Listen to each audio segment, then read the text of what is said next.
Nuestra historia comenzó con palabras de amor. Bienvenue sur votre chaîne Icônes et Silence. Imaginez un instant un homme qui a passé 60 ans à offrir des sourires au monde entier. Un homme que l'on qualifie de jardinier de l'amour et de gentleman éternel. Nous pensons tous connaître Salvatore Adamo, ce chanteur à la voix douce qui a fait pleurer des générations entières avec Tombe la neige ou Mes mains sur tes hanches. Mais avez-vous déjà songé que derrière ce sourire immuable se cachent des blessures que le temps n'a jamais réussi à refermer? Aujourd'hui, à l'aube de ses 82 ans, le rideau semble vouloir tomber plus lourdement que d'habitude. Les concerts s'annulent, la voix se fragilise et le corps envoie des signaux d'alarme que l'on ne peut plus ignorer. C'est dans ce moment de vérité, face à la fragilité de l'existence, que Salvatore Adamo brise enfin le silence qu'il a protégé toute sa vie. Il ne s'agit pas ici de scandales tapageurs ou de rumeurs superficielles, mais d'une confession bien plus poignante. Le chanteur a décidé de pointer du doigt trois ombres, trois entités précises qui ont marqué son destin au fer rouge. Ces trois noms résonnent comme une sentence dans son cœur. Le premier est celui d'une tragédie familiale dont il porte encore la culpabilité secrète. Le deuxième représente le mépris d'une élite qui a tenté de briser ses rêves de jeunesse. Mais c'est le troisième nom qui nous glace le sang. Ce n'est pas une personne, c'est une force implacable qui l'a trahi en plein vol, une nuit fatidique de 1984 et qui revient aujourd'hui pour lui réclamer son dû. Pourquoi cet homme adoré de tous se sent-il coupable d'avoir réussi? Pourquoi a-t-il l'impression d'avoir payé sa gloire avec la vie de ceux qu'il aimait? Pour comprendre comment une icône peut se retrouver prisonnière de sa propre lumière, nous devons oublier les paillettes de l'Olympia et remonter le temps. Il nous faut retourner là où tout a commencé, non pas sous les projecteurs de Paris, mais dans la poussière noire et suffocante d'un camp de mineurs, là où un petit garçon italien rêvait de voir le soleil.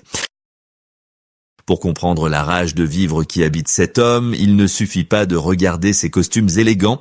Il faut fermer les yeux et imaginer Je m'appe dans les années 50, une ville grise écrasée par la silhouette menaçante d'Éthéril. C'est ici, loin du soleil brûlant de sa Sicile natale, que la famille Adamo a posé ses valises, ou plutôt ses quelques sacs remplis d'espoir et de misère. Ils ne vivaient pas dans une maison confortable, mais dans ce qu'on appelait pudiquement des baraquements. En réalité, c'était des constructions de bois précaires, passoires thermiques où l'hiver belge s'engouffrait sans pitié par les fentes des planches, glaçant les os des enfants endormis. C'est dans ce décor digne d'un roman de Zola que le petit Salvatore a forgé son caractère. Chaque soir, il guettait le retour de son père. Antonio n'était pas un homme de grand discours, c'était un héros de l'ombre. Il rentrait de la mine épuisé, le dos courbé, le visage couvert de cette poussière noire et grasse qui s'incrustait jusque dans les pores de la peau. Seuls ses yeux brillaient dans cette obscurité, des yeux qui disaient à son fils « Je subis cet enfer pour que toi, tu puisses un jour connaître le paradis. » Dans ce monde rude, la musique est apparue comme une bouée de sauvetage. On raconte que la première guitare de Salvatore était bien plus qu'un instrument. C'était un trésor sacré envoyé par un grand-père depuis l'Italie, un objet de bois verni qui détonnait dans la grisaille du quotidien et qui promettait un autre avenir. Pourtant, l'extérieur était hostile. À l'école, la cour de récréation était souvent le théâtre d'une cruauté ordinaire. Salvatore n'était pas simplement un élève timide, il était le fils de l'étranger. Le mot macaroni ne claquait pas comme une blague amicale, mais comme une insulte méprisante, crachée pour lui rappeler qu'il n'était pas chez lui. Cette exclusion a créé en lui une blessure profonde, mais au lieu de répondre par la violence, Salvatore a choisi une arme bien plus puissante, sa voix. Une voix unique, légèrement voilée, comme si elle portait déjà en elle toute la poussière du charbon et toute la nostalgie de l'exil. Le destin a basculé lorsque ce fils de mineur a osé défier les probabilités. Au début des années 60, la France était secouée par la tornade du rock, incarnée par l'énergie brute de Johnny Hallyday. Adamo, lui, a pris le contre-pied total. Il n'a pas cherché à imiter les idoles américaines. Il est resté lui-même, un poète timide en costume cravate, chantant l'amour avec une politesse désarmante. Avec des titres comme « Sans toi, mamie » ou « L'immortel Tombe la neige », il est devenu le porte-parole de ceux qui souffrent en silence. Jacques Brel, le grand Brel, dira de lui avec respect qu'il est un tendre jardinier de l'amour. Soudain, le petit immigré rejeté était devenu l'idole de toute une génération, vendant des millions de disques du Japon jusqu'au Chili. L'argent a commencé à couler à flot, permettant enfin à la famille de quitter les baraquements pour une vie digne. Tout semblait parfait dans ce conte de fées moderne. C'était la revanche éclatante sur la misère, la preuve vivante que le sacrifice du père n'avait pas été vain. Adamo était au sommet, intouchable, adulé comme un prince. Mais il ne savait pas encore que c'est précisément à ce sommet vertigineux que le destin l'attendait pour lui présenter une facture terrible. Salvatore voulait utiliser sa fortune pour offrir le repos éternel à son père, pour lui rendre tout ce qu'il avait reçu au centuple. Il ignorait, le malheureux, que son cadeau le plus précieux, ce voyage de rêve qu'il préparait avec tant d'amour, allait tragiquement se transformer en instrument de mort. Malgré le succès foudroyant qui l'entourait, une ombre insidieuse planait déjà sur sa carrière. Le premier ennemi que Salvatore désigne aujourd'hui n'est pas un rival, mais le mépris cinglant d'une certaine intelligentsia parisienne de l'époque. Alors que le public l'adorait, les critiques littéraires le traitèrent souvent avec une condescendance glaciale, qualifiant ses textes de mièvrerie pour cœur de guimauve et se moquant de son style jugé trop sentimental. Pour un jeune homme déraciné qui cherchait désespérément à être accepté et respecté par sa nouvelle patrie, ces mots étaient des poignards invisibles qui visaient son estime de soi, creusant un fossé douloureux entre l'image publique de la star et la sensibilité écorchée de l'homme. Cependant, cette blessure d'orgueil n'était rien comparée au drame absolu qui allait frapper en plein cœur de l'été 1966. C'est ici que le deuxième nom de sa liste noire apparaît, un nom qu'il prononce encore aujourd'hui avec des larmes dans la voix, la culpabilité. Voulant offrir le paradis à ceux qui s'étaient sacrifiés pour lui, Salvatore avait utilisé sa nouvelle fortune pour offrir à ses parents un retour triomphal en Sicile, des vacances de rêve loin de la grisaille et du charbon du Nord, mais le rêve a viré au cauchemar le plus total. Le 7 août, sur une plage de Punta Braccetto, son père Antonio a perdu la vie tragiquement dans les eaux de la Méditerranée, victime d'un malaise foudroyant. La brutalité de cette perte a dévasté le jeune chanteur. Dans ses nuits d'insomnie, une pensée obsédante le hantait sans répit. C'est mon succès qui l'a tué. Si j'étais resté un inconnu, mon père serait peut-être encore en train de travailler dur, mais il serait vivant à mes côtés. Cette idée terrible que sa richesse avait financé le décor de la mort de son père est un fardeau qu'il n'a jamais pu déposer. Il a dû remonter sur scène, sourire devant les caméras et chanter l'amour, alors qu'à l'intérieur, il portait le deuil écrasant de celui qui avait fait de lui un homme. Il pensait avoir traversé le pire, mais le destin, dans sa cruauté implacable, n'en avait pas fini avec lui. Après avoir brisé son cœur émotionnel, il s'apprêtait à s'attaquer littéralement à son cœur physique, en voyant un troisième ennemi silencieux et invisible pour tenter de l'achever une bonne fois pour toutes. Pendant des années, pour faire taire la culpabilité qui lui rongeait les entrailles, Salvatore a choisi la fuite en avant. Il ne vivait plus, il courait. Il est devenu ce que l'industrie du spectacle, cet ogre insatiable, exigeait de lui. Une machine inépuisable, toujours souriante, toujours disponible, toujours parfaite. Il enchaînait les tournées à un rythme que l'on pourrait qualifier de suicidaire. Imaginez un peu, plus de 300 galas par an. C'était une vie passée dans les avions, les hôtels impersonnels et les loges enfumées, sans jamais prendre le temps de regarder un coucher de soleil ou de voir grandir ses propres enfants. Les impresarios, avides de capitaliser sur son immense popularité, le poussaient toujours plus loin, ignorant délibérément les cernes qui se creusaient sous ses yeux.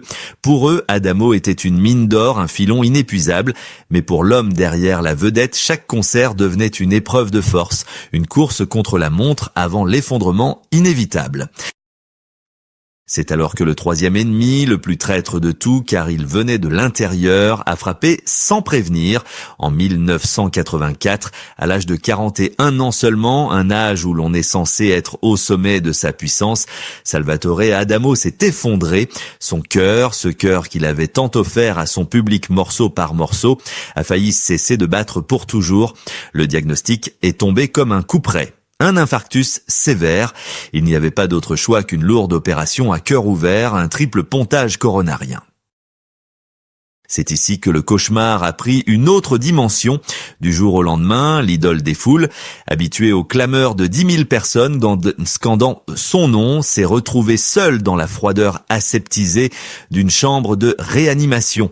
Le silence y était terrifiant, seulement troublé par le bip régulier et monotone des machines qui surveillaient sa survie. Il raconte souvent ce moment d'horreur pure où le thorax scié et le corps bardé de tuyaux. Il a été envahi par une peur viscérale.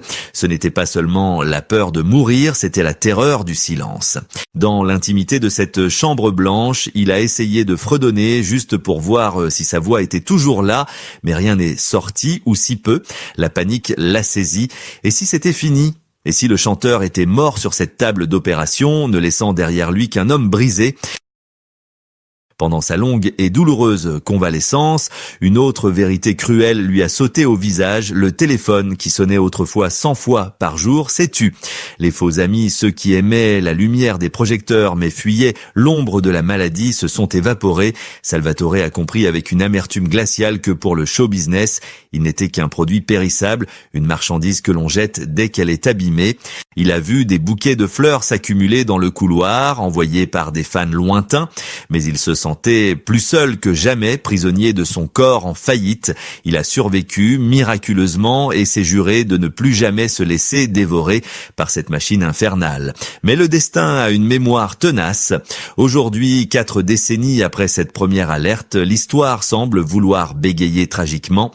Alors qu'il pensait avoir dompté ses démons et mérité une vieillesse paisible, ce vieil ennemi intime s'est réveillé une nouvelle fois, plus menaçant que jamais, le forçant à un ultime face-à-face avec sa propre fragilité.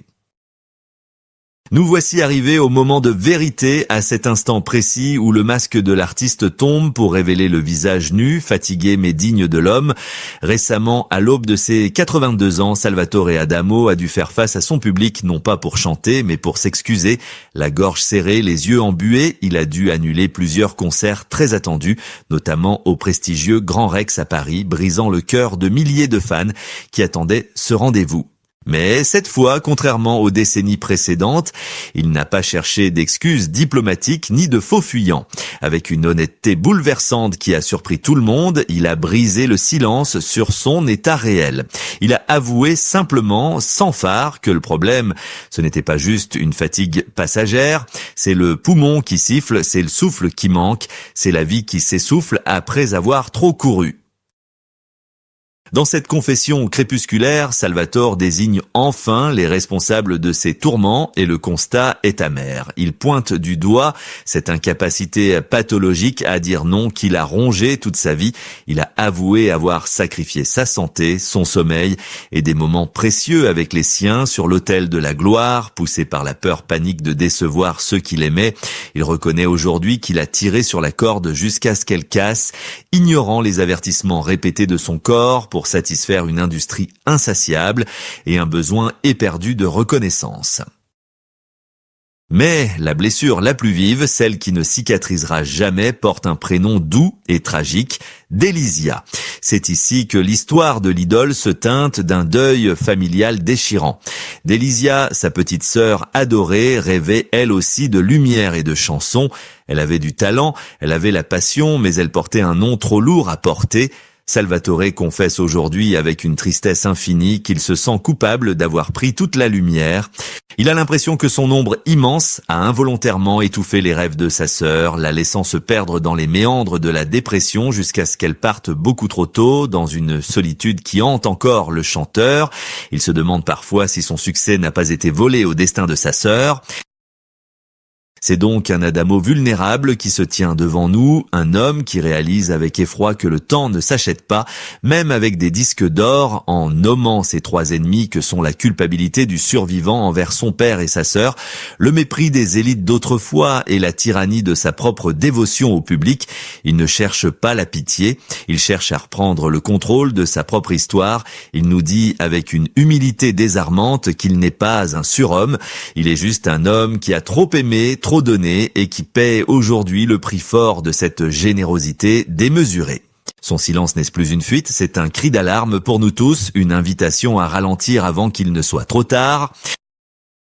Au terme de ce voyage intime, nous comprenons que l'histoire de Salvatore Adamo dépasse largement la simple biographie d'une vedette de la chanson. C'est le récit universel d'un homme qui a transformé ses cicatrices en mélodie, un homme qui a dû se battre contre le mépris de classe, la culpabilité du survivant et la fragilité de sa propre chair pour exister. Les 3 ennemis qu'il a nommés n'ont pas réussi à le détruire. Au contraire, ils ont sculpté son âme et donné à sa voix cette profondeur unique qui nous touche tant. Aujourd'hui, quand nous écoutons ces chansons, nous ne devons plus seulement entendre la douceur du gentleman, mais aussi le cri silencieux d'un guerrier qui a survécu à ses propres tempêtes. La leçon que Salvatore nous offre est précieuse, elle nous rappelle que derrière chaque idole, derrière chaque paillette qui brille sous les projecteurs, il y a un être humain qui saigne, qui doute et qui paie le prix fort pour nous faire rêver. Il nous invite à écouter les artistes avec plus d'empathie, à voir au-delà de l'image glacée du succès pour reconnaître l'homme fragile qui se cache derrière.